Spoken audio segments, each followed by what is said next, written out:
Sa mapagpalang hapon mga katadad, no? For this video pala mga katadad ay babahagi ko na sa inyo kung paano ang teknik o paano tayo maghasa ng ating mga kutsilyo. At ngayon mga katadad, no? At dahil wala na tayong ganong paninda, at yan na lang ating paninda no? Sa araw na ito, sa hapon na ito, no? Ngayon mga katadad, ipapasilip ko naman sa inyo kung paano tayo maghasa o paano tayo mag-handle ng ating mga panaga at kutsilyo mga katadad. Nga mga tatad, yan ipapasilip siya, no? O konting tips lang, ano, para dyan sa ating mga bagang butcher, sa mga wala pang idea kung paano mag-asa ng matalas o paano natin patalasin ang ating mga gamit na mga pang butcher knife, no? Tulad ng mga panaga at mga kutsilyo natin. So ay mga tatad, ano pang hinihintay natin? Huwag na natin patagalin to. Nasa ganun ay may bagay na natin yung ating mga kanting kalaman o dagdag kalaman ninyo ng mga tatad tungkol sa pag-asa ng ating mga. Tara, let's G.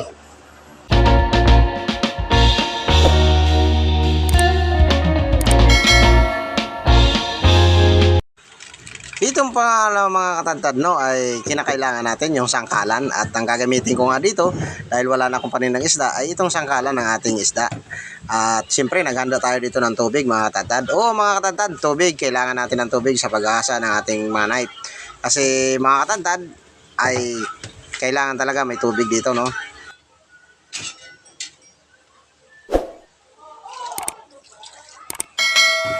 So ito mga katantad ang hasain natin, no.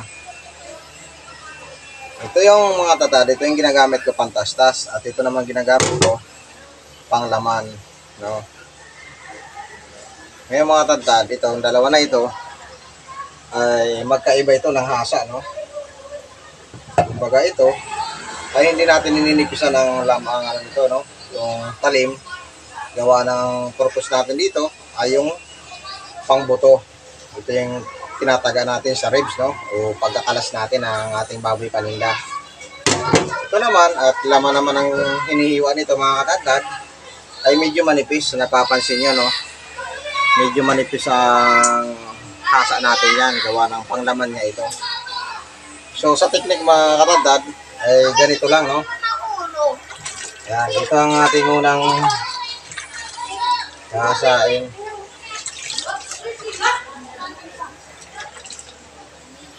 Dito mga katadad, pag panglaman, no, ang padapa ko dito ng kutsilyo ay medyo pahiga, no.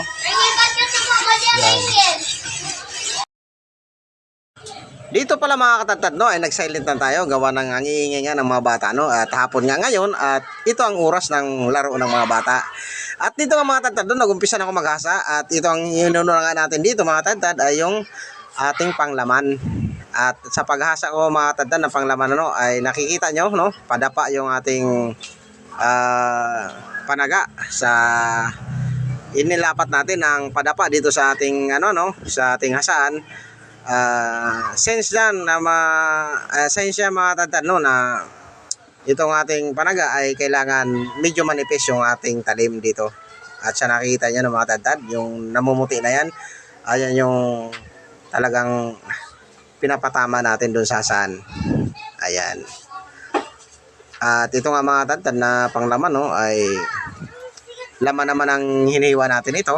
Kaya ang talim nito, no, ang talim nito ay pinapanipis natin ng hindi naman gaano manipis mga tatad, no, at minsan ginagamit natin ito sa ribs. Kaya ang ribs naman mga tatad ay malambot, no, kaya pwede rin natin ito itaga sa ribs. Pero ang purpose ko dito mga tatad ay panglaman nga, no, ay kailangan matalas. Kaya medyo manipis talaga dito ang talim ng ating panglaman. Ayan, no, mga tatad, no, sa wala pang mga idea dyan, sa paghasa dito pala, no, mga tatad, ay titingnan nyo, no, kung pantay yung talim. Ang mahalaga dito mga tatad ay pantay ang talim at maayos ang kahasa nyo mga tatad. Dito pala mga tatad, no, naggagamit tayo dito ng magaspang nasan sa tuwing ang ating talim ng ating panaga ay makapal. At yun nga mga tatad, no, pinakita ko lang sa inyo kung paano ko hasain yung ating panlaman. At dito mga tatad ay sinunod na nga natin yung ating pangkalas o pangtastas natin mga tatad. At ito nga yung pambuto natin na tinatawag, no. At dito mga tantad, sa paghasa ng ating pangbuto no, o pangkalas ay ang aking diskarte dito ay patayo yan ng ating panaga, no? Nakikita niya. Kasi hindi naman natin kailangan panipisin ang talim ng ating panaga. Gawa ng sa butungan natin to chachap-chap, no? O gagamitin. At ito nga mga tantad, no, sa nakikita nyo, yung naputi na yan, ay yan yung pinadaan natin sa ating hasaan. At dito mga tantad, no, gumamit pala tayo dito ng magaspang na part ng ating hasaan. Gawa ng itong ating panaga ay halos 3 linggo na ito na hindi nahasa. Kaya medyo makapal na yung talim niya. Kaya gumamit muna ako dito ng magaspang. Dito pala mga tantad, nagamit tayo dito ng magaspang pag gano'n na makapal na, medyo makapal na yung talim ng ating panaga, no. At ito naman mga tantad ay kailangan natin muna panipisin ng konti bago natin ihasa naman sa makinis na part ng hasaan. Yan, ganun lang mga tantad ang technique dito, no. Hindi pwede diretso tayo doon sa ating makinis na hasaan, no. Kasi katulad din yan mga tantad ng ng construction, no. Kailangan muna palitada bago mag-finishing. Ayan mga tantad. At dito nga mga tantad, no, inaano ko dito, pinapantay ko dito ang talim gawa ng medyo nakailang linggo na nga ito, no, na walang hasa. At ito naman ay ginagamit ko lang sa pagkakalas ng ating baboy paninda o yung buo, no. Sa nakikita nyo pag nagkakalas ako, mayroon ako diyang gamit na panaga. At ito yung mga tantad na ating gamit ngayon. At nakikita nyo mga tantad, no, kinikis-kis ko talaga yan ng maayos dito sa ating magaspang na part ng hasaan. Nasa ganun ay mapantay yung talim at medyo may mga bungi-bungi na nga yan, mga tantad, o may mga damage na yung kanyang talim. At pinapantay ko lang yan mga tantad bago natin ihasa sa pino o sa makinis na part ng hasaan.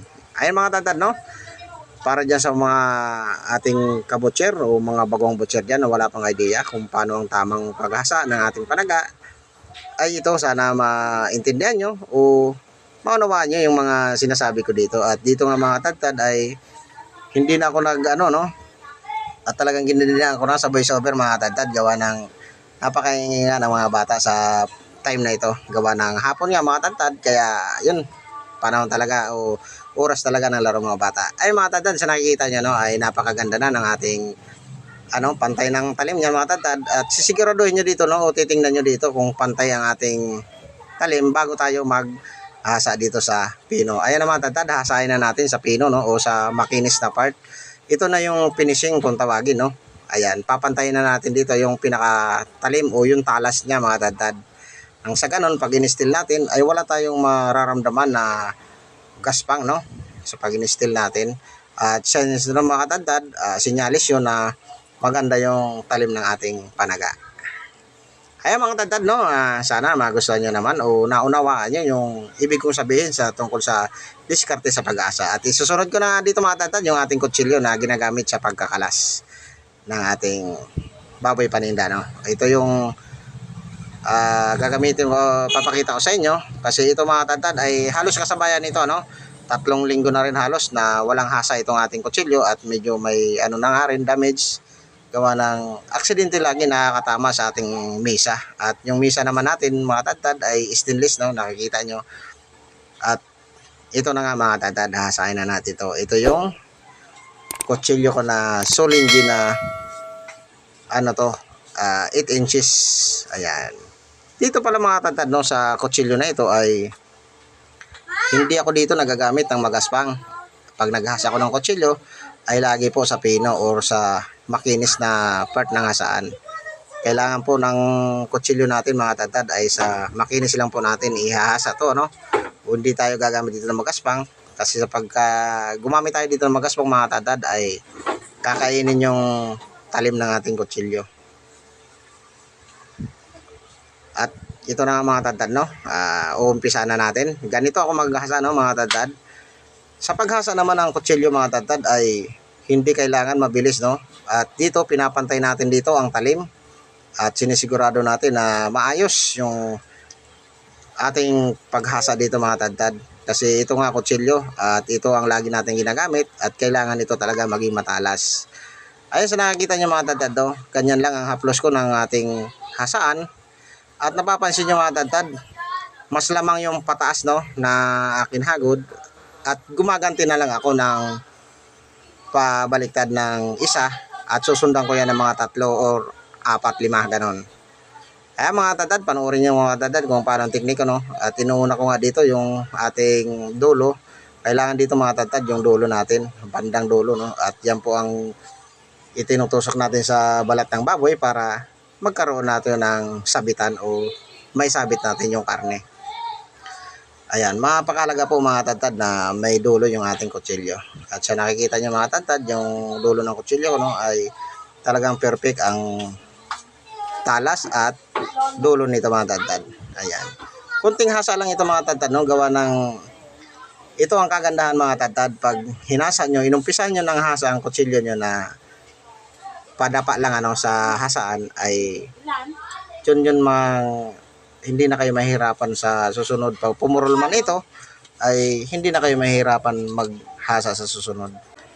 At ay mga katadtad, no, lagi ko pong sinasabi sa inyo, pasensya na po sa aking mga videos, no, at hindi talaga perfect ang ating videos gawa ng wala pa tayo yung mga saktong panggamit pang-vlog. Ayan. At dito nga mga katadtad, no, tingnan niyo naman mga katadtad, sinampol ko na nga dito yung ating kutsilyo kung gaano katalas. At ayan nga mga katadtad, yan yung talas ng bago natin pagkatapos natin hasain, no. Yan ang magiging talas niya mga katadtad. At magbabago pa yan mga katadtad kapag na-still na natin yan. At mamaya mga katadtad, ipapakita ko sa inyo pag in-still na natin yan kung gaano katalas ang ating kutsilyo. At ito ng mga tadtad talaga, napakatalas talaga nito at soul engine nga ito mga tadtad. At kung si-search nyo lang kung gaano talaga ang galidad nito ay talagang mapapahanga kayo sa kutsilyo na ito. At ito nga mga tadtad, no, ini-still natin dito para nang sa ganon ay makita nyo kung gaano katalas yan. Ayan o mga tadtad, nakikita nyo. Kanina nababasag pa itong ating styro, no? Pero ngayon tingnan nyo naman mga tadtad, napakaganda na at talagang hindi na siya nano. At hindi pa ako nakontento niya mga tadtad, no, para makipakita ko talaga sa inyo. Iniwa pa natin yan dito sa foam.